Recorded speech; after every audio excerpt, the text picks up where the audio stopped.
Salut à tous les quiches, comment ça va ce soir? Est-ce que ça frétille du lardon? Est-ce que mes deux acolytes du soir frétillent du lardon? Super.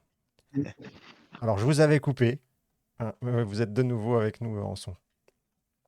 Les, les aléas de ce nouvel habillage que vous pouvez admirer ce soir. Ça arrive, pas de Eh ouais, souci. ça arrive. En plus, t'as presque une nouvelle caméra. On est à rien d'upgrader notre setup, tu vois, c'est super. Euh, Oui, oui. alors moi je digresse, je digresse. Je pense que vous êtes là pour qu'on aille à l'essentiel. Donc, ce soir, on refait le même exercice que la semaine dernière.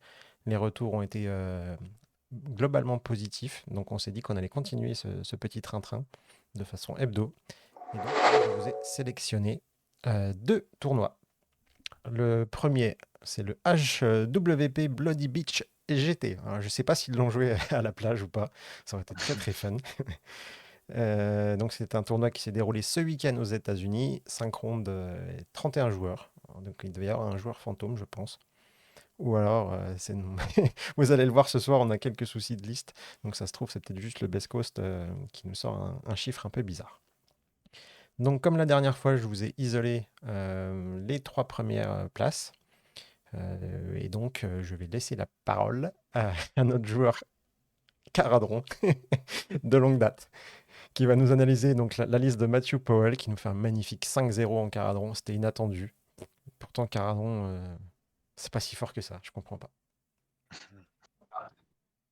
Merci à Greg d'ailleurs pour les explications et le coup de main concernant ma liste. Donc c'est une liste Caradron. Donc bien sûr ça va être du tir, encore du tir et toujours du tir. Donc la sous-allégeance Barak Zedfin permet d'avoir une grande machine d'ingénierie en plus sur un des vaisseaux. La grande strat là ce sera qu'à la fin du T5 il n'y ait pas de behemoth ennemi pouvant voler. Et quand vous en ayez un sur la table, bon, le triomphe classique plus un bless. Et surtout, donc les caradrons, ils ont généralement un amendement, un article et une note de pas de page. Donc l'amendement, ça veut dire qu'une fois par partie, il y a un vaisseau qui peut courir, enfin une unité qui peut courir à 2d6. Donc ça peut être très intéressant pour se projeter, se replacer, au cas où si on est dans le pétrin ou autre. L'article permet de filer plus de move au vaisseau. Donc ça, c'est pas mal du tout. Notamment parce que cette liste, elle est particulière vis-à-vis des listes qu'on peut voir qui tournent habituellement en Caradron en ce moment, que ce soit au World ou ailleurs. Elles prennent quasiment toutes le bridge pour faire TP le bateau, sortir les Thunderers, c'est le Chemist, buffer les Thunderers, c'est asmater tout ce qu'il y a. Donc lui, en tout cas, le joueur-là a fait un choix différent. Il a pris plutôt le plus de moves sur les bateaux et il n'a pas pris l'artefact permettant d'avoir un sort, un sort persistant. La note de biais de bas de page, c'est une fois par partie au début d'une phase, il y a un vaisseau qui peut recevoir 2 ordres au lieu d'un. Donc ça peut être très pratique, notamment parce que vous pouvez, ça vous permet une fois par partie de faire un vol en altitude pour un PC et ensuite de faire un débarquement, donc sortir les mecs qui sont dans le bateau pour un deuxième ordre. Ensuite, de façon classique, on va retrouver un amiral avec un trait de commandement qui permet de faire passer le gunner et les thunderers en ligne. Et une fois par tour, il peut donner un ordre gratuit à l'une de ces deux unités. Son artefact, ça peut être intéressant dans les listes où il y a un prime ou des listes où il y a une grosse ward. C'est une fois par partie, sur un de plus, il va faire sauter la ward. Donc si vous avez une grosse alpha qui est là avec avec les Thunderers qui sont dans l'Ironclad par exemple, vous voulez tuer, j'en sais rien, un pack d'unités de Nurgle avec une ward à 5, sur de plus vous faites sauter la ward et vous roulez, vous détruisez complètement l'unité. L'aspect leadership of the alpha, quasiment tout le monde joue avec en Caradron. Ça permet de filer un plus un hit à 3 unités différentes en phase de tir, entre autres. C'est super intéressant dans le cas-là. Ensuite, on a un navigator qui lui va jouer avec un artefact qui permet de dispel une fois par partie automatiquement un sort. Donc ça peut être intéressant si jamais il y a un sort que vous voulez pas que votre adversaire passe. Et ensuite, il joue avec un personnage. Je dois avouer que lui, j'ai dû aller regarder ce qu'il faisait parce que je l'ai jamais vu. C'est le Code Wright. Alors, il permet de générer des CP, donc ça c'est plutôt cool. Il faut qu'il soit à portée d'autres personnages ou de bateaux. Et en début de partie, il doit jeter un dé. Et en fonction du résultat, si c'est supérieur à 3, il peut obtenir une nouvelle note de bas de page ou un amendement. Ou la changer. Je ne sais plus exactement si c'est en avoir une supplémentaire ou la changer, mais vous ne pouvez pas reprendre celle que vous aviez déjà au préalable dans votre liste d'armées. Et ça vous fait un GC supplémentaire, ce qui peut être intéressant avec le manuel général qu'on a actuellement. Le Chemist, lui, il est quasiment incontournable.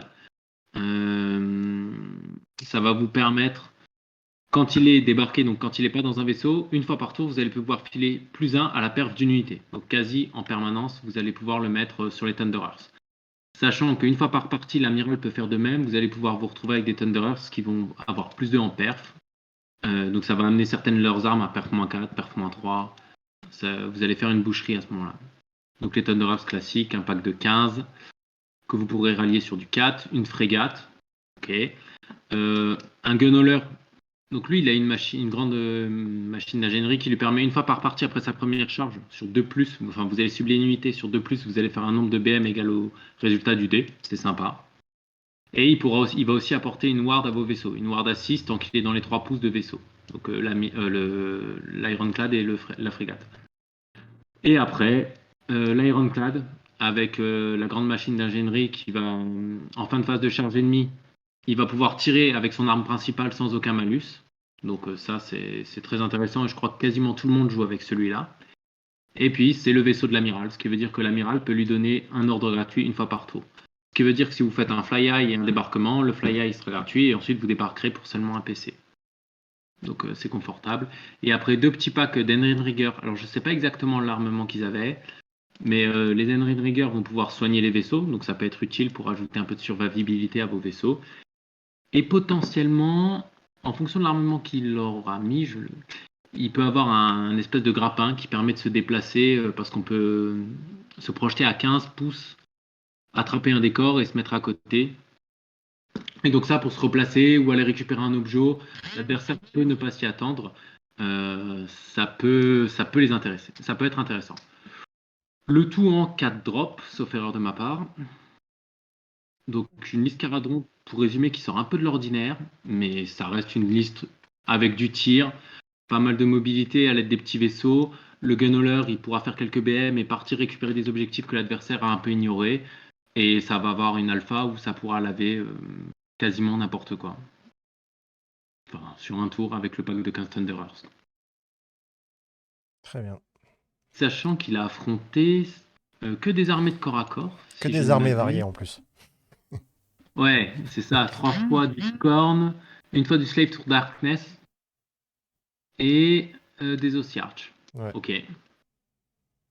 Donc c'est un bon résultat, c'est sûr. Après, je pense qu'il a. Enfin, ce qui a dû lui donner le plus de fil à retordre, ça doit être les Ossiarch, probablement.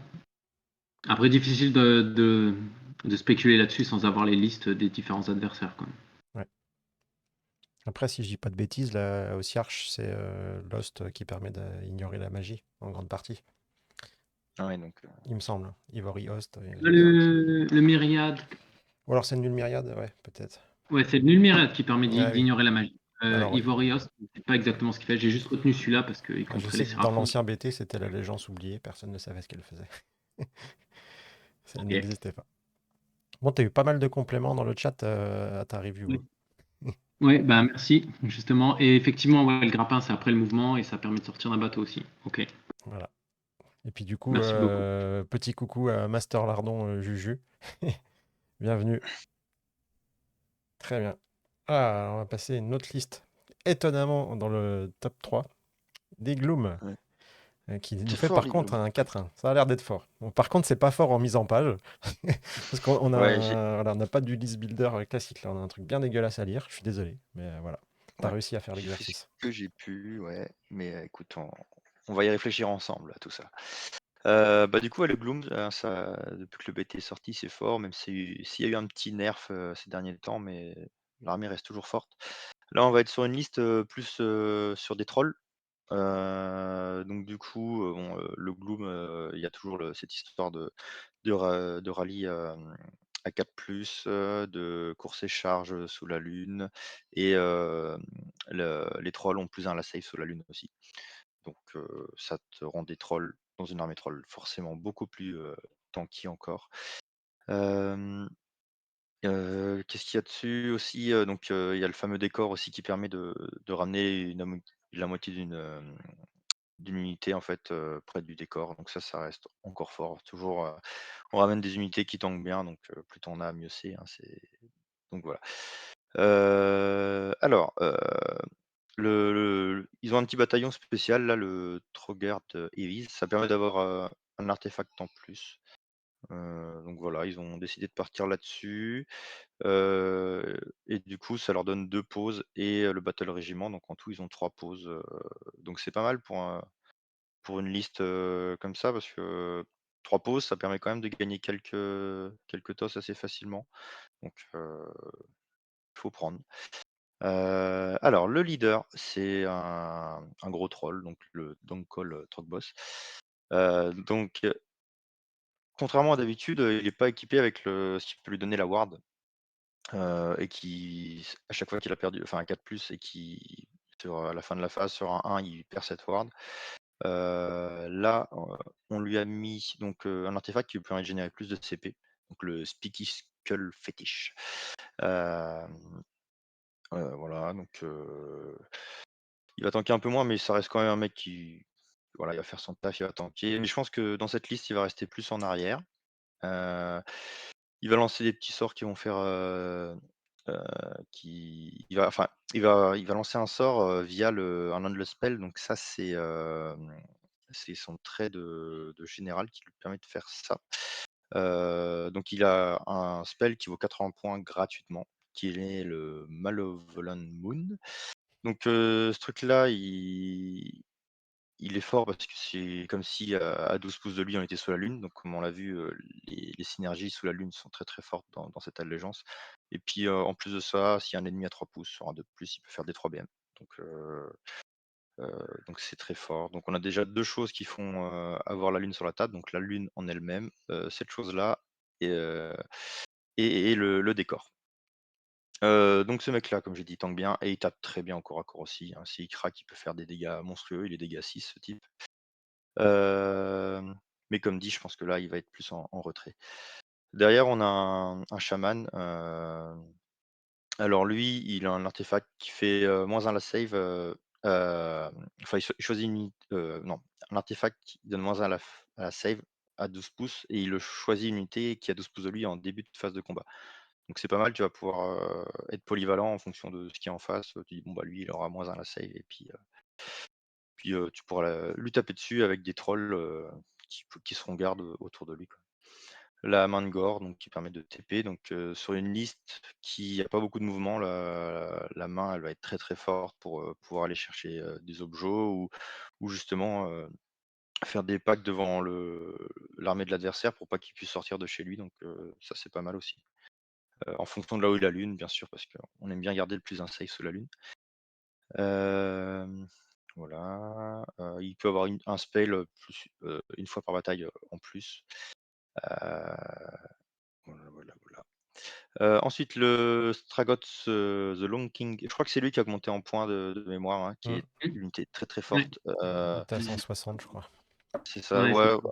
en vrai, quand tu joues Gloom, c'est souvent indispensable. Alors, il y a des gens qui le jouent plus, mais il est très fort parce que, heu, c'est encore un mec, bah, qui va faire comme s'il était la lune à 12 pouces de lui. Donc voilà, en fait, la lune, elle est partout sur la table quoi qu'il arrive, tu as l'impression avec cette armée. Hem Il a un spell, Itchy Nuisance, qui permet de faire un Strike Class, c'est fort. Heu, le Niki Niki, sur un jet de chance, il peut faire perdre un artefact en face. Bon, il fait aussi, des 3 BM en plus, mais si, donc ça, c'est fort aussi, ça permet de péter un artefact qui peut faire chier en face. Il a un, Squiglure, ça permet de reroll les charges, pour des squigs. Donc voilà, il y a ça et la main de Gork, pour TP. Et ce qui reste fort, donc c'est le fait qu'il soit comme étant la ligne à 12 pouces de lui. Il a une ward à 4, il a +1 au jet de sort, +1 au dispel, et une fois parti, il peut contrôler la lune en fait. Il peut dire: «Bah, elle ne bougera pas ce tour-ci», donc en général, tu le fais quand elle est au centre de la table, et puis, bah, ce tour-ci, elle restera au centre de la table. Donc c'est très, très fort. Puis il y a aussi son sort de War Ouais. Scroll. Il a un sort de voir scroll assez incroyable. Pour le coup, c'est à 24 pouces, ça passe sur du 3, donc comme je l'ai dit, il a plus un sort, donc ça passe tous les jours, sauf s'il est dispel. Et du coup, à 24 pouces, on lance un nombre de dés égal au jet qu'on a fait, et chaque 3+, ça sera une BM. Donc c'est fort. Ça, Trop bien. Des héros, des choses comme ça, c'est juste trop bien. sniper, c'est très très bien. Ensuite, on a un petit Web Spiner Shaman, donc un petit GC. Bon, lui, il est là pour lancer un petit sort. Il Le peut web faire du 1 spinner, moins 1. il est vraiment GC. C'est pas un Ben, monté. je crois pas. C'est pas le Je vois chaman bien, sur l'araignée? je vois le mec avec l'étoile d'araignée sous les bras.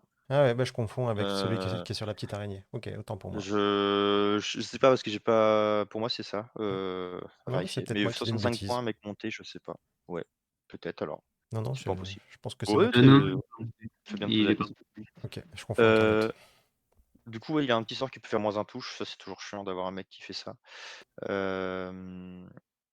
Et il a un autre sort qui fait que les jets de touche et les jets de save, au lieu d'échouer sur du 1, ils échoueront sur du 1 et du 2. Ça, c'est assez fort, je trouve. Ouais, Et oui, c'est un GC parce qu'il a Stubborn of the Rhinox, comme ouais. ça, on est sûr. Donc il peut compter sur 10 sur l'objectif. S'il n'y a pas d'autres Galatian Champion dessus, c'est pas mal. Et il a une petite ward à 5, le coquin. 65 points, c'est cool. Ouais, c'est plutôt pas mal, ouais. Après, on passe au Battle Line derrière. Donc, il va y avoir 2 packs de vin je tabasse. Donc, eux, ils vont être très bien pour prendre les objectifs, surtout avec le monsieur qu'on a vu au-dessus. Parce qu'à 9 pouces, enfin, ils contrôlent les objectifs s'ils sont 20 à 9 pouces au lieu d'être à 6. Donc, c'est cool. Ça permet de prendre le contrôle plus facilement. Il y a un mec dans l'unité qui permet de faire un moins 1 à la touche quand on est près de lui. Et puis, bah, comme dit, ils peuvent revenir à mi-effectif près du décor. Donc, c'est toujours ça de prix. Bon, après, ça tape pas très bien, ça tank pas très bien. Mais quand tu as 20 mecs sur un objet, ça fait toujours 20 mecs sur un objet. Donc, c'est cool. Et derrière, on a 1, 2, 3 packs de 6 trolls. Bon, les trolls, c'est des enclumes. Ça tombe pas, quoi. Ça a une ward à 5, 4 PV. Ça tape bien. Mais puis ça revient à mi-effectif, donc à 3 près du décor. C'est super fort cette unité. C'est ouais, tu vas les envoyer, enfin, en fait, moi je vois bien cette armée, ça va avancer tout doucement, tout doucement, tout doucement et puis tu vas prendre le contrôle de map et tu vas avoir du mal à faire tomber les unités en face. Si tu en fais tomber une, ben, l'autre tu vas la ramener sur le 3+, donc à mi-effectif bien sûr. Donc voilà. Et la dernière figurine, c'est un Trogol, Tankol Trogot. Donc lui, c'est comme le général, mais en moins fort. Un peu moins de PV, frappe un peu moins fort. Mais pareil, un mec qui tombe bien, pour le gérer, il faut envoyer du monde, quoi. Tu peux pas le laisser tout seul et envoyer pas grand-chose, quoi. S'il est sur un objectif, il faut le sortir, quoi. Voilà, donc là, la lune qui est le décor. Mm. Alors l'allégeance, je l'ai pas, parce que ça, c'est pas l'allégeance, donc j'ai pas trop cherché à savoir c'était laquelle en fonction de ce qui était sorti, mais il doit y en avoir une qui est bien avec les trolls. Heu, tuc, tuc, tuc et la grande strat, donc il faut la lune soit sur la table à la fin de la partie et qu'il y ait pas d'ennemis à 12 pouces. Que pas trop mal. Ils ont aussi l'Undispel, qui fait des BM, enfin et qui ignore les wards. C'est bien aussi. Bon, c'est un petit plus. Voilà, voilà. La liste est en 3 pauses, comme j'ai pu le dire. Donc une liste très, très tranquille, qui va avancer doucement, mais qui a quand même de la TP pour Mm. pouvoir peut-être bloquer l'adversaire. Donc tu vas garder les objectifs, une bonne partie de la game, sans forcément impacter l'autre très rapidement, mais si l'autre vient t'impacter, bah, tu vas lui taper dedans, au corps à corps. Donc voilà, voilà. Pour la sous-allégeance, j'étais en train de regarder en vitesse en même temps là. Il est probable, ce sera confirmé, hein, qu'il ait pris celle qu'une fois que les trolls, enfin tous ceux qui possèdent le bon mot-clé, les trolls se sont battus, ça active l'effet de la régénération. Ouais, c'est fort. Ouais. Oui, parce que les trolls, oui, c'est Probable. vrai que je l'ai Ouais, pas vu, mais ça se régénère comme des porcs, quoi. C'est ça fait partie du côté tanky des trolls. ouais, c'est ça. C'est quoi? C'est à chaque phase de combat ou après? Enfin, je sais. Il y en a un, c'est en phase de héros, le troll, ça c'est sûr, le gros. Ouais, le gros, c'est ça et les autres, c'est après avoir combattu. C'est quoi? C'est 2d6 le gros, hein? Ou un d6? 1d6, 1d6. Un d6. Ok. Et le tout petit, c'est 1d3. Mais c'est à chaque phase, quoi. Que ce soit la nôtre, enfin celle de l'adversaire ou la sienne, quoi. C'est énorme, hein, quand même. Ah ouais, Parce que c'est du coup, pour c'est quoi? tomber le C'est gros, c'est save à 4, c'est Ah, ça? Ward à ouais. 5? C'est à 4, mais bon, quand t'es sous la lune, c'est à 3. Ouais, Ward à Euh, 5. Après, ce qui est bizarre, enfin, je sais qu'il y en a beaucoup qui jouent les trolls d'eau, Oui, qui sont pas mal pour faire des malus en face. avec Et là, il y en a. avec leur vomi, ouais. Ouais, c'est ça, Mm. et là, il y est pas. Bon, c'est un parti pris. Je pense que là, tu joues plus une liste tanky. Avec les trolls d'eau, tu vas peut-être essayer de plus tuer l'adversaire, quoi. Ouais. Bah là, je pense qu'une fois que tu as installé sur un objectif pour t'en sortir. Bah, Ouais, c'est surtout si ça. t'as tes trolls devant qui sont en bordure de l'objet, puis que t'as tes 20 stabas ou Ouais, autres qui sont à 9 en dehors, mais qui le contrôlent quand même grâce à leur aptitude, ouais, ouais, tu dois bien galérer. ouais, ça va être Ouais, chaud. t'as vraiment des cibles à choisir et beaucoup de choix à faire, quoi. Je peux pas te dire, je vise un truc, il y aura rien derrière. Il y a beaucoup, beaucoup de choses, quoi, à gérer. Ok, très bien pour celle-ci. Alors maintenant, nous passons à Whitney. Alors, je ne sais pas si c'est un garçon ou une femme, mais, qui fait un 4-1 aussi. Donc là, on est sur du Soul Blight. Qui veut le faire? Ouais, je te le laisse. Ah ouais, Ouais, putain. vas-y. En plus, c'est hyper varié. C'est hyper varié. Le Soul Blight, je crois qu'on va s'en bouffer toutes les semaines pendant un bout de temps, jusqu'à ce qu'il... jusqu'à ce Oui. je sais Ah pas. non, t'inquiète, il va y avoir du Séraphon bientôt. Ouais, ouais, je sais pas. Je sais pas. J'ai vu la courbe qui a encore augmenté de win rate des Soul Blight aujourd'hui, qui est passée à 63%, je crois. Ça commence à picoter sévère, là. Et du coup, ce soir, c'est bien, on va varier, on aura 2 allégeances. Donc ça va peut-être reniveler un peu le niveau. Mm. La première, qui finit quand même que troisième, hein. Donc dans ce calcul de win rate, si vous nous entendez, Games, ne tapez pas trop fort. Alors, bah, comme la semaine dernière, hein, on va être quasiment sur le même archétype de Légion du Sang, avec la même grande stratégie de contrôler donc les grave sites à la fin de la partie. On a de nouveau Neferata, je crois qu'on l'avait dit la semaine dernière, c'est l'indispensable de, des armées de Légion du Sang et même de Soul Blight, je pense. Avec le sort, alors cette fois-ci il est un peu différent de la semaine dernière, je sais plus c'était lequel de la semaine dernière, mais celui-là vous permet de faire un -1 dommage et -1 dégâts sur une unité adverse, ce qui est quand même très très fort. Et vous le faites sur 2 unités différentes avec le fameux 9+, de la nouvelle façon de fonctionner des Soul Blight. Ensuite, nous avons cette fois-ci un petit Vampire Lord. La semaine dernière, on en avait 2 qui étaient sur un dragon zombie. Donc là, on en a un petit qui lui a donc toujours le sort qui permet de faire une BM sur toute la table sur un sort de 7. S'il passe sur 9, il le refait une deuxième fois, une BM à tout le monde sur la table. Ce qui est plutôt pas déconnant. Cette fois-ci, il lui a mis donc le Tunnel Master pour aller popper ailleurs sur la table. Donc qu'est-ce qu'il fait lui, le Vampire Lord? Bah, il va principalement booster une unité à la phase de combat. Début de la phase de combat, il choisit une unité. Alors c'est summonable, hein, donc en français, ça doit être les réinvocables, je pense. Il leur donne plus une attaque, ce qui est quand même pas dégoûtant. On a bien sûr un dragon avec un Vampire Lord dessus, qui est en général, qui a le trait de commandement qui permet de taper sur du 2+, sur des 3 unités quand il a 3 pouces d'aile, avec une lance bien sûr pour avoir plus de dégâts à l'impact, le fameux artefact qui le permet d'être éthéré, et le spell Ville Transférence, si je ne dis pas de bêtises, qui permet de cibler une unité, et vous allez lui infliger des BM, et en retour, toutes les BM que vous infligez, vous vous guérissez. Je crois que c'est sur du 5+. Et si jamais vous passez sur un 9+, c'est sur du 4+, que vous allez faire des BM et récupérer. Donc ça vous donne un dragon vampire qui est encore plus résistant, parce qu'il a une nouvelle source de soins, en plus de sa fin classique. Voilà. Donc là, on a un dragon zombie qui, une fois lancé, tape bien. L'éthérite à double tranchant. Ouais, clairement. Il est clairement un double tranchant. Mais si t'as rien qui te permet de gérer cet éthéré ou envoyer de la BM, ou si le mec se craque pas, là, t'as une vraie plaie dans tes lignes, quoi. On le verra, hein, on a deux listes, je pense, qui sont totalement différentes. Celle-là, à mon avis, elle est beaucoup plus rentre-dedans que l'autre, qui est plus dans le contrôle et la gestion. On a 3 packs de 10 squelettes. Là, je pense que c'est soit les cordons, soit les unités qui restent en fond de table pour tenir les objectifs. Classique, hein, on l'a vu la semaine dernière, début de phase de combat, et il repop sur un 4+. Bon, voilà. Je pense que c'est vraiment les unités sacrifiables qui vont tenir les points. On a de nouveau un gros pack de 10 chevaliers de sang, les Blood Knight. Pareil, toujours en lance. Donc là, je pense que ça fait partie des deux, enfin, ouais, on va dire des deux gros marteaux en plus du Vampire Lord qui peuvent vachement bien combiner avec la Neferata qui donne aussi un éthéré qui est encore meilleur que celui du Dragon Zombie. Donc à mon avis, ça va être soit les Blood Knight, soit le gros pack de 20 Graveguard qui vont les recevoir. Parce que mine de rien, le pack de 20 Graveguard qui va bénéficier facilement du plus une attaque avec le Dragon Zombie, pas du Dragon Zombie, avec le Vampire Lord, pardon.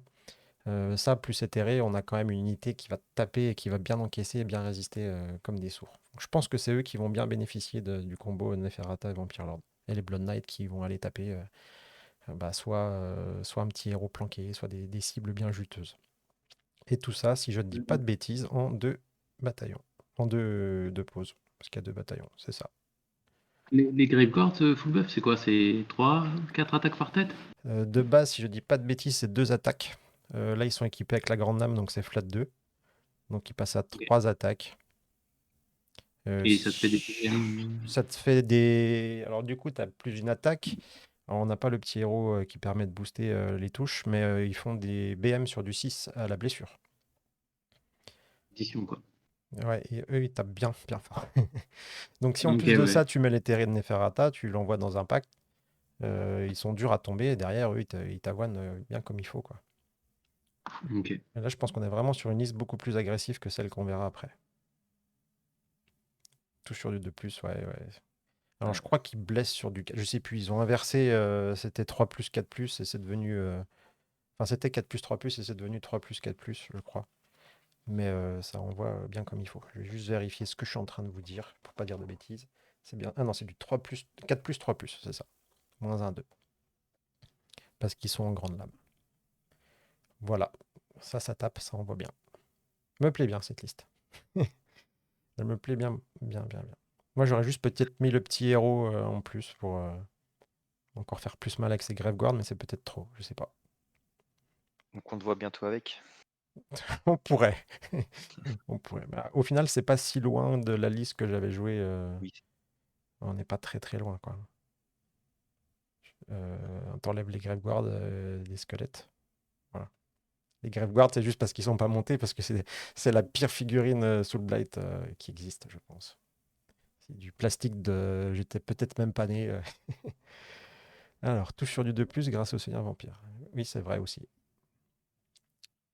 Alors, bah voilà, on a fini notre. Attendez, on est dans le timing, on est parfait, messieurs, on est parfait. Une demi-heure, on a fait le premier tournoi, et il faut qu'on tienne le deuxième tournoi en une demi-heure. Donc je vais arrêter de parler. Alors, on passe sur le Wargame for Warriors 2023. C'est chouette. Un GT Age of Sigmar. Toujours pareil aux États-Unis, 5 rounds et il y a un peu moins de joueurs, 22. Si vous comprenez le fonctionnement du calcul des points, n'hésitez pas à me le dire, hein, parce que je ne comprends rien comment on passe de 526 à 18 quand on fait une défaite. Mais voilà. Donc le premier. Euh, Ouais. Je me demande. je me demande. Ouais. Ouais, vas-y. Je me demande si c'est pas le règlement qu'ils sont en train de tester vite fait sur un tournoi AOS organisé par la OSFF là sur le Discord, où c'est une histoire, la victoire ça doit être une centaine de points et ensuite les battle tactics ça doit être 1 ou 2 points, quelque chose comme ça quoi. J'ai pas le détail exact, hein, mais c'est ça dans l'idée en fait, c'est de comptabiliser les victoires. J'irai le chercher quand j'aurai fini de regarder la première liste et puis on regardera, si tu Bah, je vais regarder en même temps, vas-y c'est toi le premier de toute façon. Ouais. Là, veux. donc c'est Dan Elwig. Ouais, Donc là, on n'avait pas de 5-0 sur ce tournoi. C'est rigolo. ouais, c'est ça, c'est incroyable ça. Et c'est du Slanesh. Et c'est donc toi qui vas faire le Slanesh, hein, parce qu'on sait que pour 2 €, Ouais. tu te donnes monts et merveilles. Donc, on t'a laissé tout naturellement ce dieu. Pour 2 €, on a des lardons bien propres. Ouais. Euh, Tout à fait. alors, ouais, du coup, bah, la liste Slanesh, c'est celle dont on a beaucoup entendu parler, qui va pouvoir tirer avec 3 unités qui auront pour un CP le plus 1 à la touche. Donc voilà, donc on est en Pretender. Donc déjà, le général, il a 3 CP au lieu d'1 en début de tour. Et donc, du coup, pour un CP, on peut donner donc 3 ordres.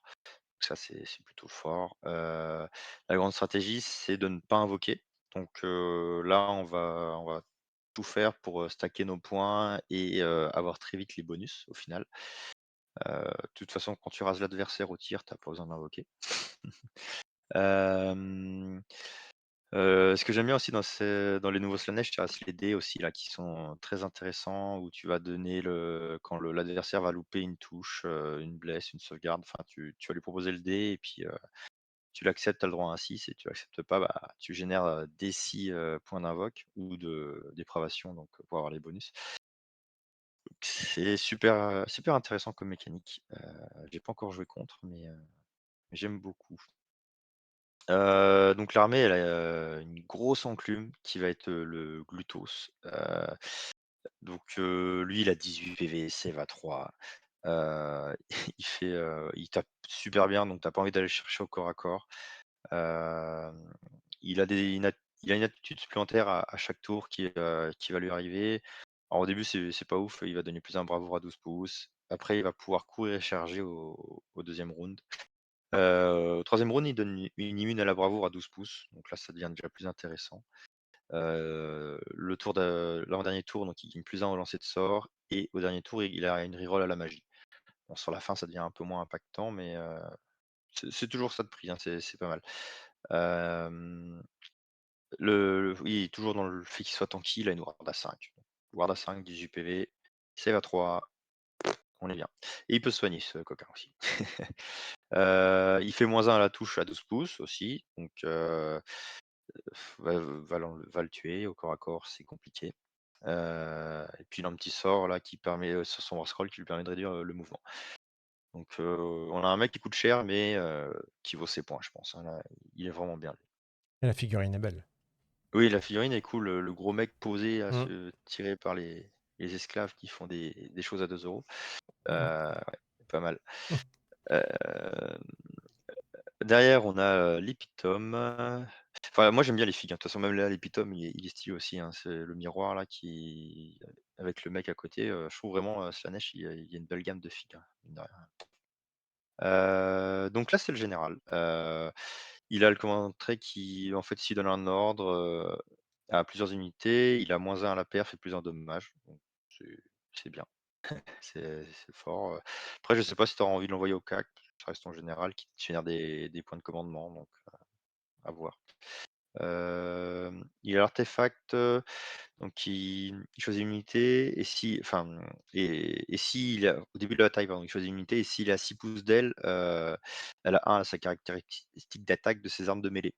Donc ça peut être très bien pour, negate un tueur de héros, bah, toi non, tu auras qu'une attaque, désolé. Ça peut être très fort.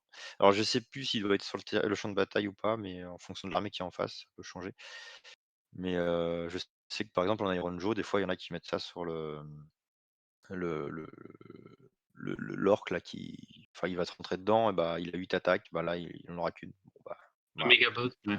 Ouais, le Le méga méga boss, boss destroyer, le méga boss à pied, ouais. c'est ça, donc tu peux lui dire: «Bah non, tu le feras pas». C'est plutôt cool. Heu, un petit sort pour générer des points de dépravation, donc voilà, on va essayer de vite monter, dans les points, sachant qu'on a la première étape à 12, 24 et la deuxième est 36 la dernière. Donc à 12 points à 12, si je crois qu'on a, le -1 touche, est-ce que c'est à 12 pouces, à 12, points? Je l'avais noté. Ouais, à 12, on a -1 à la touche, donc quand on tape, c'est plutôt cool. À partir de 24 points, on arrive à avoir, donc sur des 6 à la touche sur les armes de mêlée, plus une BM. Alors sur cette liste, je pense pas que ce soit très utile parce qu'on est sur du tir et là où ça va être très impactant, c'est dès qu'on va arriver à 36, on aura une ward à 5. Donc là, il y a rien de mieux, quoi. C'est cool une ward à 5 sur toute l'armée. Hem, donc voilà. L'aspect du champion, donc il peut revenir à la vie, au cas où, c'est toujours bien, surtout quand tu génères 3 CP au lieu d'1. Il peut reroll les sorts. Ça, c'est sur son scroll. Il a une ward à 2 contre les BM et s'il a 3 pouces, quelque chose, il empêche de recevoir de donner des ordres. Donc plutôt Une cool. ward à 2. Très bien.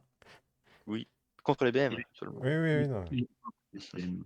D'accord. Ouais, il va être dur à tuer lui. Mmh. Enfin, c'est ça, l'armée, il y a vraiment clairement une grosse enfin plusieurs unités enclumes et et des unités qui vont te tirer dessus à distance, ça va être très compliqué.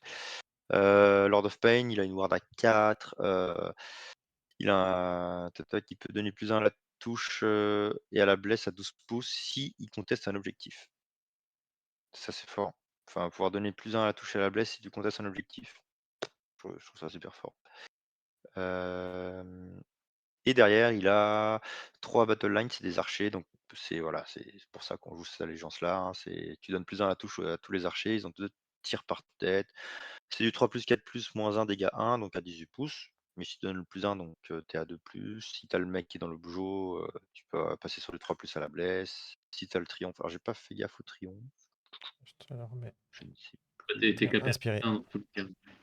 Oui, tu es capé à 1+1 de toute façon, donc tu seras en 3+ à la blesse. Mais enfin voilà, tu as plusieurs choses pour passer en 2+, 3+, c'est fort. Et donc, il se joue par 11. Ouais, c'est joue par 11.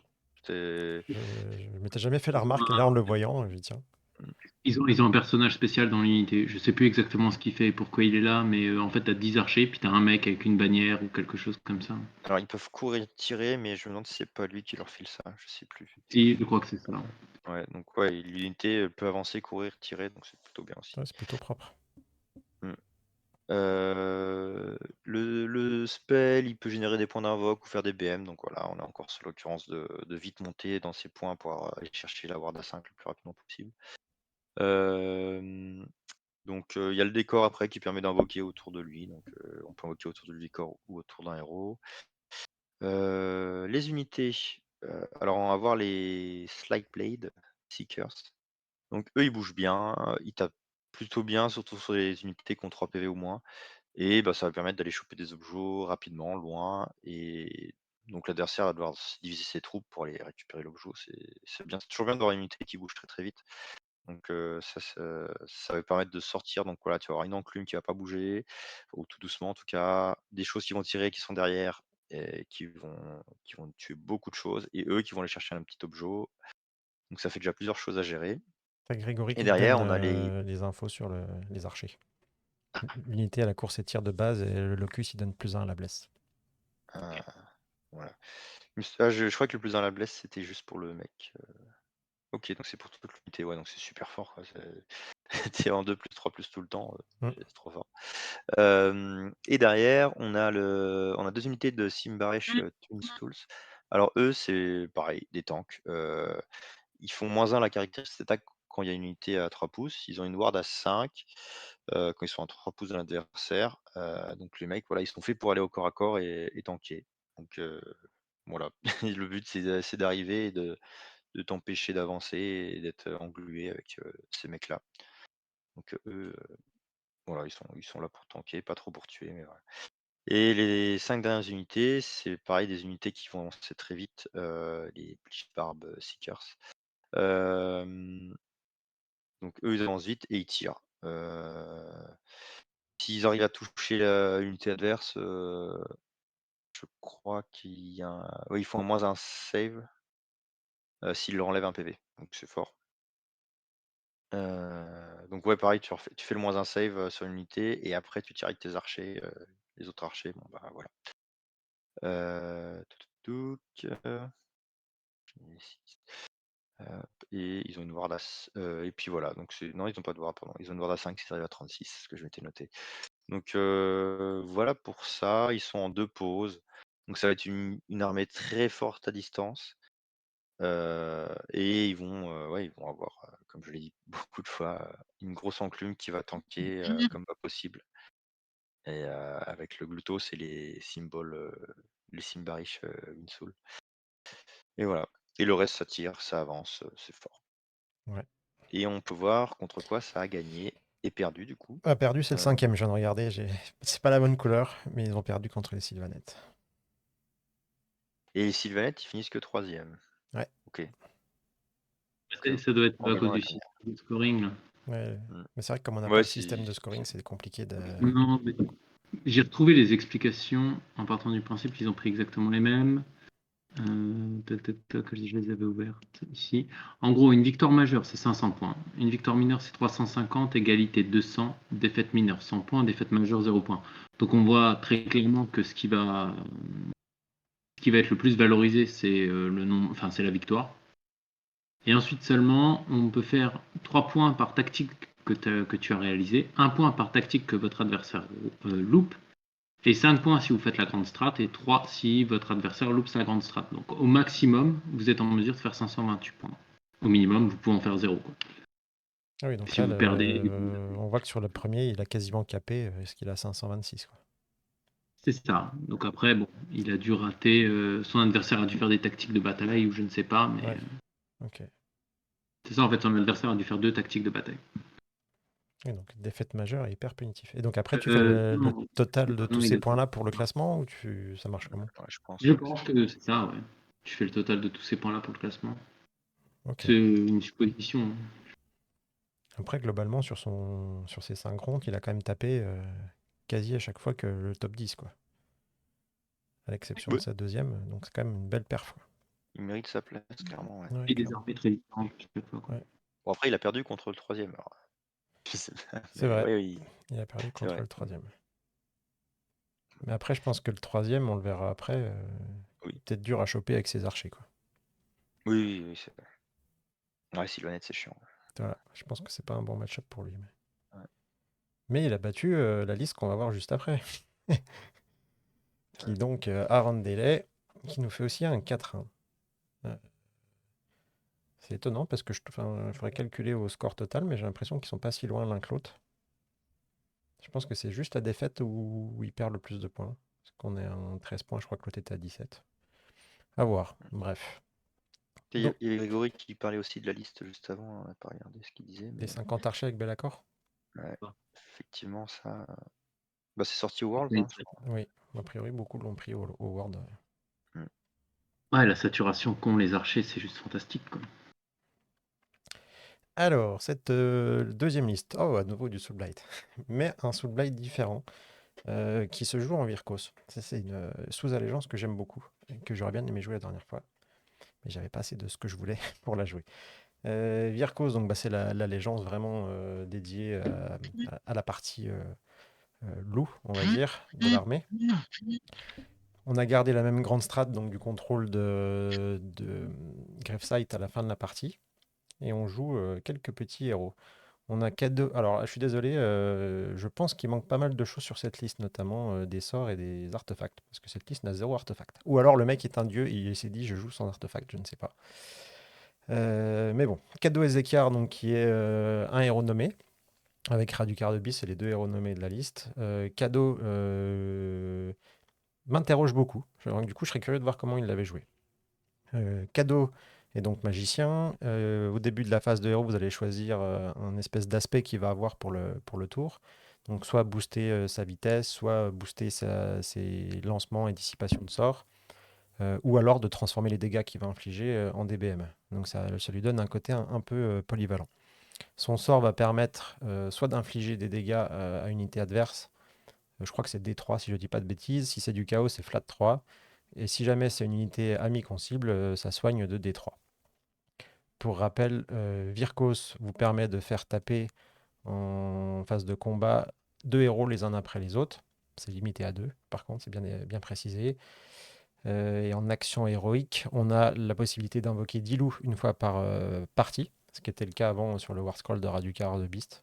Ça, on l'a perdu, ça s'est déporté dans l'allégeance. Et l'autre action héroïque, je ne m'en rappelle plus, je vais vous le dire tout de suite.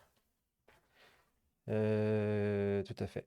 Ça permet de faire repop aussi des 3 figurines dans une unité à partir d'un héros sur des unités invocables. Donc là, on voit que le cadeau va potentiellement permettre de faire repopper pas mal de choses. Je pense que c'est son intérêt dans la liste. Parce qu'il a 5 attaques flat 2. Je suis pas sûr que c'est une figurine qu'on envoie au combat forcément. Contrairement à Raducar, qui lui est pour le coup vraiment une bête de combat.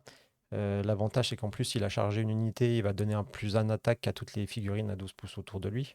Donc ça va pas mal se comboter avec les unités. Inconvénient, il peut pas retreat, sauf s'il a fait, enfin c'est une fausse retreat, mais si jamais il a fait des dégâts en combat, il a le droit de se bouger de D6. Donc c'est sa seule façon, entre guillemets, de se retreat d'un combat dans lequel il est engagé.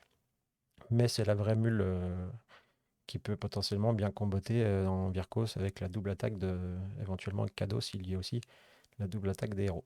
Ensuite, on en retrouve notre petit Vampire Lord qu'on a déjà vu tout à l'heure, qui a un trait que vous m'avez expliqué tout à l'heure qui permet de relancer des sorts, si je dis pas de bêtises, ou alors j'ai pas du tout écouté ce que vous m'avez dit. Un jet par tour, Dispel, Ouais, Cast, Unbind, c'est ça. une fois par tour. Et je pense que ça peut être pas mal avec le fameux Spirit Gale, donc qu'on a déjà vu aussi tout à l'heure, hein. Ça a l'air d'être un classique ce combo Vampire Lord et Spirit Gale qui permet de faire donc une BM sur toute la table, voire 2 BM. Le sort, quand tu le relances, c'est sort raté ou tu le relances même s'il il est réussi? Je crois que tu fais ce que tu veux. Tu fais ce que tu veux. Donc, potentiellement, tu peux aller chercher ton 9+ pour faire 2 BM partout sur la table. Donc on l'a dit tout à l'heure, hein, le Vampire Lord qui donne plus une attaque sur des unités invocables autour de lui. On a le petit Whiting, donc je vous en ai parlé un tout petit peu tout à l'heure, qui va vous permettre sur une unité invocable de faire des touches qui proc. Enfin, tu as 2 touches qui proc sur du 6 au lieu d'une seule touche. Donc ça va pas mal combiner avec les unités qu'on va voir en dessous. Il a le trait de champion, on le connaît. Necromancer, donc on a un Necromancer, lui, donc son War Scroll a un peu changé, hein, donc lui il permet de faire taper une unité en phase de combat. Avant on avait la danse de Van Hell qui permettait de faire une double activation. Là, donc il va permettre au gros bloc qu'on verra en dessous de pouvoir taper éventuellement une autre fois en phase de combat. Tuk tuk tuk. Qu'est-ce qu'on a? On a donc 2 petits blocs de squelettes ensuite. Donc on l'a vu tout à l'heure, hein, qui repop sur du 4+. Ça, c'est ligne ou tenue d'objectif. On a enfin 40 zombies. Ouais, finalement, à l'étranger, on n'en joue pas beaucoup des zombies, hein. Donc là, les 40 zombies qui vont bénéficier de pas mal de choses, notamment le repop, hein, si on veut faire la tactique de bataille facile de faire revenir 6 figurines dans une unité entre le Virkos, les traits classiques de l'allégeance, le cadeau Ezekar qui permet de le faire. On peut facilement faire repop, voire même au-delà de l'effectif initial, les zombies. On a toujours notre bloc de 20 Graveguard qui tape comme des sauts, on l'a vu. Donc là, on va taper encore plus fort que dans la liste qu'on a vue juste avant, hein, parce que combinaison du White King plus du Vampire Lord, on a plus une attaque. On a 2 touches sur du 6 et des 6 sur la BM sur de la blessure. Donc là, on a vraiment une mule de combat, quoi. On a 2 x 5 Blood Knight, ça m'étonne un peu qu'ils les aient splittés. Donc je pense que c'est vraiment une unité rapide pour aller chercher des points, aller chercher un petit héros, mais en dessous de 10, j'ai du mal à voir l'impact que ça peut avoir. Mais bon, à voir. Et derrière, on a une charrette macabre, hein, une corpse carte, qui va permettre de donner le +1 au lancement et dissipation des sorts à sa portée de 12 autour d'elle. Donc ça va bien combiner avec les petits magiciens qu'on a, celui qui permet de relancer. J'ai l'impression que là, on est plus sur un bloc défensif qui, un peu comme les trolls, tu disais tout à l'heure, va avancer tout doucement sur l'adversaire, quoi. On est moins agressif que la liste Légion du Sang qu'on a vu tout à l'heure. Et surtout qu'on n'oublie pas qu'on peut invoquer Didou à tout moment dans la partie, quoi. J'aime bien cette liste, elle se teste.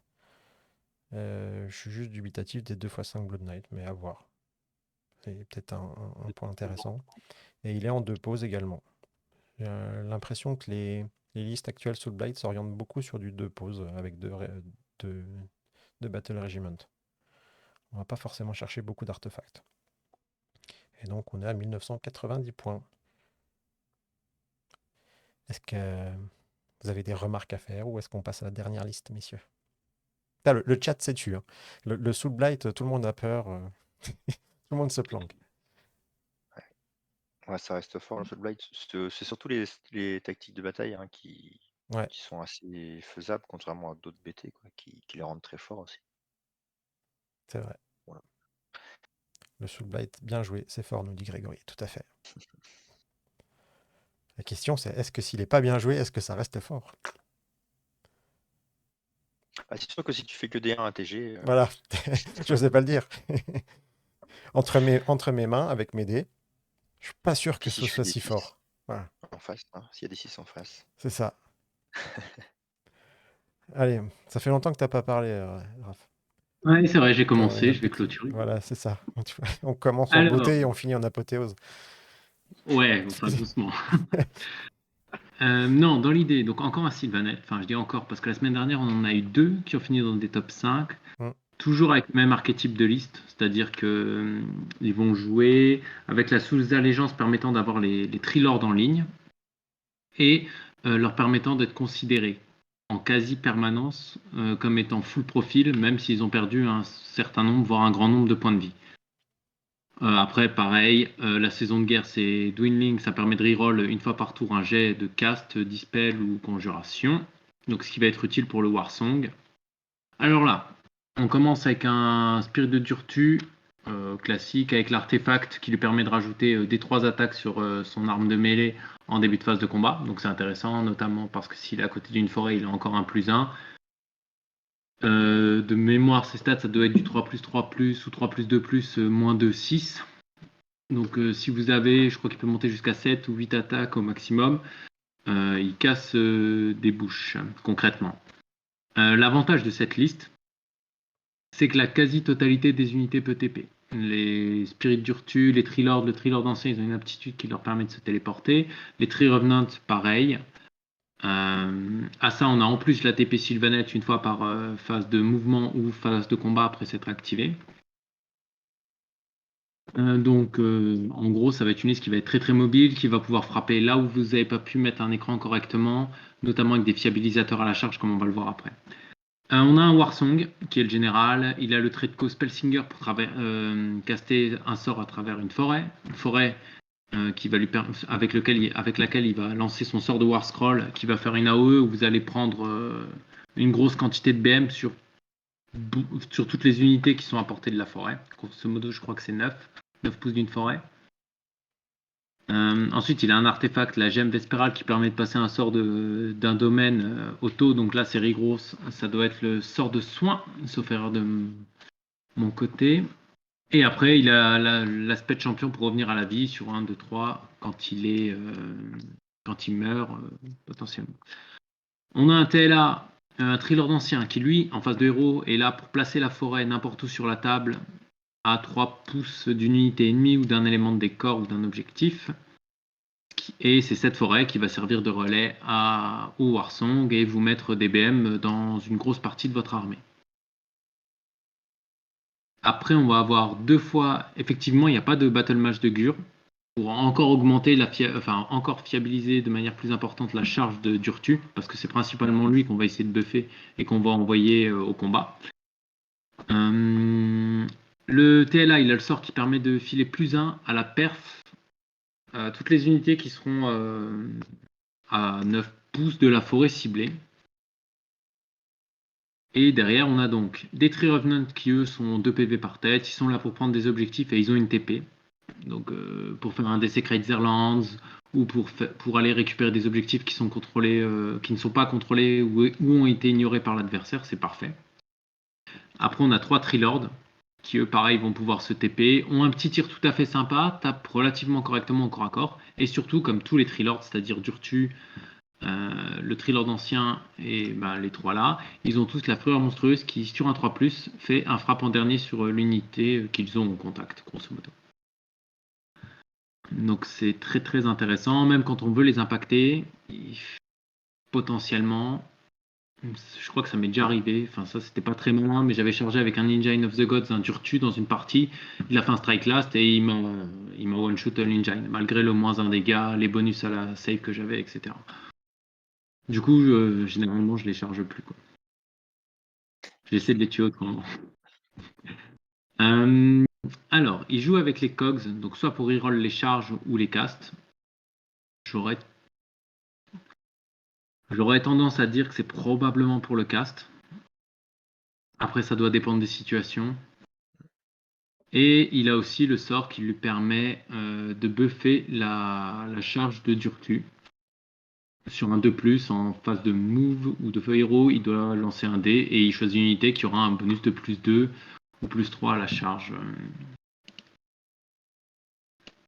Et le tout avec un petit Warlord pour 2000 points, donc pas de triomphe dans cette liste. Ouais, c'est une liste comme on en voit beaucoup chez les Sylvanettes actuellement, très solide. Malgré le fait qu'il n'ait pas beaucoup de figurines sur la table, c'est costaud, sachant qu'il va pouvoir soigner avec les forêts, etc. Il est quand même en 8 pauses. Ouais, il a beaucoup de pauses, ce que je me disais aussi. Après, c'est pas très grave en soi, parce que même si l'adversaire lui laisse le premier tour et qu'il n'a pas trop écranté, enfin qu'il n'a pas très bien écranté ou qu'il n'a pas eu la possibilité de le faire correctement, il peut se poser sur les objets. faire des BM à la mairie, depuis l'autre bout de la table entre les deux forêts. Et après, la seule question, c'est qu'est-ce qui se passe quand il tombe contre un adversaire type Caradron qui peut lui mettre une grosse alpha. Je sais pas. Je trouve que c'est une armée qui fait beaucoup second souffle en fait. Tu vas avoir un premier souffle où tu vas taper un peu à distance avec ta magie. Et dans un second temps, tu vas charger avec tout ce que tu peux derrière, quoi. Enfin, j'ai l'impression que c'est comme ça. Oui. Bah, tu vas surtout, ouais, tu charges avec Durtu, puis après il s'en va. Il a tapé, Oui. il t'a lavé le cordon de grosse unité, puis il repart, et toi t'as touché personne. Et en fait, tel que je le vois, c'est t'avances petit à petit sur la table, sauf que tu te fais grignoter de tous les côtés par le tir des Trilords, par la magie, par les charges de Durtu qui passent. Vaut mieux qu'elle passe, hein, parce que sinon Durtu se retrouve tout seul au milieu. Mais oui. Ouais. Mais c'est là que tu disais les cogs, ça a 2 utilités dans la liste, quoi. Il y a vraiment, c'est pas mal ça aussi. Après, il peut être apporté des cogs pour pouvoir relancer la charge. Mais c'est pour ça, peut-être que le TLA est pas très loin de Durtu, il se TP à. Enfin bon, je ne sais pas exactement. Ouais. Ça me donne envie de monter mes Sylvanettes, moi, quand même. Quand je vois ces listes-là. Ah, Tu te c'est projettes sur la table, vraiment c'est belle. vraiment joli. Ça a l'air de triquer dans tous les sens. C'est vraiment chouette. Très bien. Oui. Est-ce que vous avez des choses à rajouter ou est-ce que vous voulez tenter le petit exercice que nous a proposé Vincent tout à l'heure de deviner l'issue de l'affrontement entre les deux premiers de ces deux tournois? Donc à savoir les Slanesh contre nos petits Caradrons. Ah, c'est du tir contre du tir. Ouais. Qui en sort vainqueur? Non, c'est une bonne question. N'hésitez pas aussi dans le chat, hein, si vous Ouais. nous trouvez un vainqueur. On va dire aller sur un scénario relativement neutre pour pas aller trop loin dans les projections. Qui sort vainqueur du Caradron versus Slanesh dans les Alors, listes qu'on j'ai a regardé aujourd'hui? le nombre de pauses. Bon, le Slanesh, on a moins, je crois, déjà. Donc le Slanesh aura le choix de commencer. Le problème, c'est qu'un Caradron, si tu choisis de le laisser commencer, ben, il peut tuer très très vite beaucoup de choses. Et si tu le laisses pas commencer, ben, un Caradron qui a un double tour, ça fait très mal en fait, s'il l'a. Donc c'est pas évident pour le Slanesh de choisir qui commence. Après, si le Slanesh commence, il peut faire tomber des choses au tir, en fonction du Allez, déploiement. je mettrai une petite pièce sur le Caradron, mais je connais plus. Enfin, n'ayant jamais joué les match-ups, c'est compliqué d'avoir un avis très objectif là-dessus, à part un ressenti. Ouais. Moi, je mets une pièce On a Caradron vu. aussi parce que Caradron, tout le monde le sait, c'est pété. Et ben moi, juste pour vous faire chier, je vais mettre une pièce Ah sur ouais. le Ouais, Slanesh. ça m'étonne pas. Parce que j'aime le Slanesh. Ouais. Ça, c'est ton cœur qui parle. Ouais. Ouh, t'es sûr que c'est mon cœur? Ouais, non, voilà. Non, ouais, je Euh, dis que c'est le cœur. hmm. Parce qu'on n'oublie pas que maintenant, on est aussi rediffusé sur YouTube après, hein. Donc, n'hésitez pas à aller sur YouTube si vous voulez revoir la vidéo. Donc, on va éviter de se faire strike dès la deuxième semaine. Ouais, bien. Tiens, on a Alors, des commentaires. ouais, on a des commentaires. En fait, je pense que Grégory, on va l'inviter en quatrième intervenant les fois d'après. Parce que il nous a fait un double analyse. Ah bah, s'il y a du Caradron, c'est une valeur sûre. Moi, je pense qu'on va en avoir pas mal, hein. Dans les quelques tournois que j'ai écumés aujourd'hui pour faire mon choix, il y avait pas mal de Caradron. Il y a d'abord au World, je crois que j'ai pas épluché toutes les listes loin de là, mais il me semble que quasiment toutes les équipes en ont ramené un Ouais. Caradron. Ouais, C'est ce qui est le plus représentatif, ouais. Enfin, représenté plutôt. ah, c'est vraiment Euh, très fort. Ouais. Et du Blades of Corn aussi. Je suis en train de me faire la réflexion, quelle était l'autre armée que on voyait beaucoup. Après, c'est quand on regarde le schéma dont je parlais un peu en intro sur le win rate actuel, on retrouve les derniers BT tout en haut, quoi. C'est Il y a rigolo. plusieurs raisons. On a vraiment Et ce ressenti qu'on a eu tous en début d'année, les nouveaux BT explosent. Et on a vraiment ça, quoi. Depuis la sortie Gloom, c'est parti, quoi. il y a ça, et aussi le fait que il faut laisser le temps aux gens d'apprendre à jouer contre, quoi. Oui, oui. En plus du fait qu'ils sont probablement un peu plus forts que les autres BT qui sont sortis au préalable, qui n'ont pas. Enfin, De toute façon, tu vois le Gloom qui redescend tout doucement, qui se rapproche progressivement du 50%. Contrairement à d'autres armées qui s'enterrent, hein. Je pense à mes Daughters of Cain qui sont en train de s'enterrer, elles, de plus en plus. Ouais, il y en a Euh, pas mal. Hein. Il y en a pas mal qui commencent à s'enterrer bien violemment. Les Night Haunt aussi, hein, j'étais surpris du. Nighthaunt, Tidonnet, Ouais. Night Haunt a fait une grosse chute, hein, parce qu'il y a un moment, il restait dans sa zone de 47-48. Et là, je sais plus à combien il était, mais je crois qu'il était à 43% d'une rate, un truc comme ça. C'est impressionnant cette chute. Après, voilà, j'aime toujours pas trop analyser ces stats-là parce que c'est décorrélé de plein de choses, mais ça donne un peu Ça, une tendance et une image de quand même, malgré tout ce qu'on ressent oui, de notre totalement. expérience. C'est aussi accentué par le fait que les gros joueurs, quand ils ont un truc qui tourne un peu mieux, ils vont se diriger vers l'armée qui tourne un peu mieux, délaisser un peu celle-ci. Donc forcément, il y a moins de bons joueurs qui jouent cette armée, ça diminue, etc. Ouais. Du coup, tu es en train de nous dire que tu vas bientôt jouer une nouvelle armée? Non, non, non, non, moi, Non? je joue ça. Ah, tu vas rester sur Seraphon. Tu es en train de nous dire que Oui, Seraphon, ça serait peut-être pété? ouais, j'ai l'impression. très légèrement, Très très légèrement. légèrement. Avec ton recul, alors, enfin un peu de digression, on dépasse notre créneau, mais avec un peu de recul par rapport à l'analyse et la review du BT qu'on a fait, tu le places comment maintenant? Plus fort que notre première analyse, moins fort? C'est vraiment fort.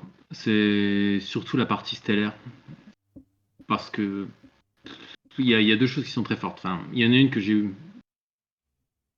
Ce qui le rend très fort, c'est la pluie de BM que tu peux mettre sur un adversaire et qui puisse pas forcément faire grand-chose. Enfin, Rambuteau en a fait les frais. Hein. Concrètement, en 2 tours, je crois que j'ai eu un double tour dans la partie contre toi, Vincent, ou pas, je sais plus. Mais enfin, début de T3, il avait plus d'armée sur la table quasiment. T'as pas eu de Après, double tour? j'étais hors stat. Enfin, j'étais clairement sur stat en termes de sur les D3, etc. Mais tu as un potentiel de BM qui est juste ahurissant. Ça, c'est le premier point. Et le second point, c'est que si éventuellement tu. On en discutait justement ce matin avec un joueur Caradon. C'est que si tu choisis de ne pas utiliser l'aptitude permettant de faire des 6 BM, grosso modo, toutes les unités qui sont à 12 pouces d'un Cosmic Node, tu invoques très facilement des unités. Pour 8 points, tu as 10 Skink, donc 15 points, tu as des Raptadons, 15 ou 16, tu as des Raptadons, 20 points, tu as un Bastiladon. Il y a des listes qui sont capables de générer. Enfin, 24, je crois que tu as un Bastille. Il y a des listes qui sont capables de générer 20 points d'invoque par tour. Quoi. Et Ouais. ça, c'est si tu tombes pas contre une liste qui fait de la magie. Si tu tombes contre un Luminette et que tu commences à lui dispel avec ton slan les puissances de J sur ses archers parce que c'est facile, enfin, entre guillemets, il a un bonus de +1, toi tu es à +1, voire +2, eh bien 2 points, 2 points, 2 points. Donc potentiellement en un tour, tu fais 20, 25 points sans trop de difficulté. Quoi. Et là, imagine que tu as un Basti qui sort par tour. Quoi. Au bout de 5 tours, en partant du principe que tu n'as pas perdu de perso, tu as 1000 points Ouais. Moi, de plus. dans ma liste théorique, c'était à peu près ça. Ouais. À partir du Mm. T2, c'était un Bastille partout. Après, t'as rien sur la table par contre. Quoi. Mm. Ouais, Donc, ouais. Quand on a besoin.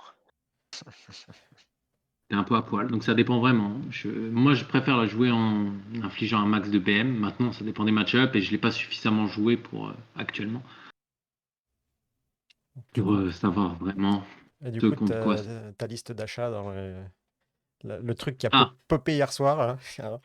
Les mecs, euh, à 10 jours de la sortie de Shatterpoint, nous sortent, bim, les Séraphons. Et j'en étais sûr en plus. Toute la journée, je me suis dit, putain, ce soir, ça va être. Allez, la semaine prochaine, c'est achat de Séraphon. J'en étais sûr. bah justement, je pense que je vais acheter des agradons. Je vais en acheter 6 probablement. 6 boîtes. Euh, Putain, la vache, tu vas en ranger 18. non, non, non, 3 fois. Ok, 2 fois 3, pardon. 2 fois 3 et puis ensuite peut-être des croxy parce que j'en avais pas. Ok. Ouais, les Saurus montés, c'est ça, les agradons, ouais. Ouais, les Parce que ceux-là, agradons. ils me font de l'œil. Ah, ceux-là, ils sont beaux. Et magnifique. Et en plus, ils tapent comme des brutes. Enfin, ça va être terrible. Ouais. Et derrière, la Sala. Je trouve que le modèle est cool, mais je pense que je vais en resocler une sur un socle un peu plus gros. Et peut-être en acheter une, sinon je resoclerai celles que j'ai sur celles qui sont en 3D sur des socles plus gros. Quoi. Ouais. Parce que c'est quand même un investissement à chaque fois. Quoi. Oui. Ouais, je pense que si je l'achète, c'est juste pour la figurine. Moi, je suis toujours pas convaincu du War Scroll, mais tu l'es Ah, vachement si, plus que si, moi. si. Mais oui, toi, tu l'es vachement plus que moi. Ouais. Moi, Si, c'est trop bien. C'est trop bien. 125 points. Ça tape comme Ouais. une brute, ça tire pas trop mal. Mais tu sais que grâce au préco, je me suis rendu compte que les skins qui l'accompagnaient avaient une crête. J'avais jamais vu. Oui, J'avais un espèce de chapeau, là, il y a un truc comme les chiens quand ils sont malades chez le veto, là. j'avais exactement Une, la même col- image. une collerette, voilà. Et je m'en étais jamais rendu compte. J'étais toujours focus sur la bestiole, pas sur les skinks. Et en voyant les skinks tout à l'heure, je dis, ah, c'est rigolo. Ok. Bon, bah. Non, non, mais c'est Rafon de prendre un nerf, enfin, ça c'est quasi sûr, quoi. Après, comment est-ce qu'ils vont le faire? Ça, C'est la question. c'est la bonne question. Mm. Ouais. On attend toujours le nerf sous le Blight, alors à voir celui Seraphon comment il sera. Mais ça donnera une Oui. tendance. Puis avoir le nouvel MDG aussi, hein, Ouais, à voir aussi. parce que ça risque de changer énormément de choses. Enfin, Ouais. Ouais, je pense qu'on a encore un peu de marge, hein. On est plus sur du début juillet.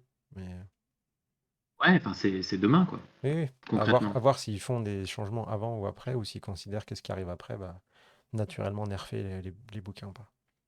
Oh, on a Oui. Grégory qui pose une question intéressante. Est-ce que le Prime, tu le joues ou pas en Séraphon?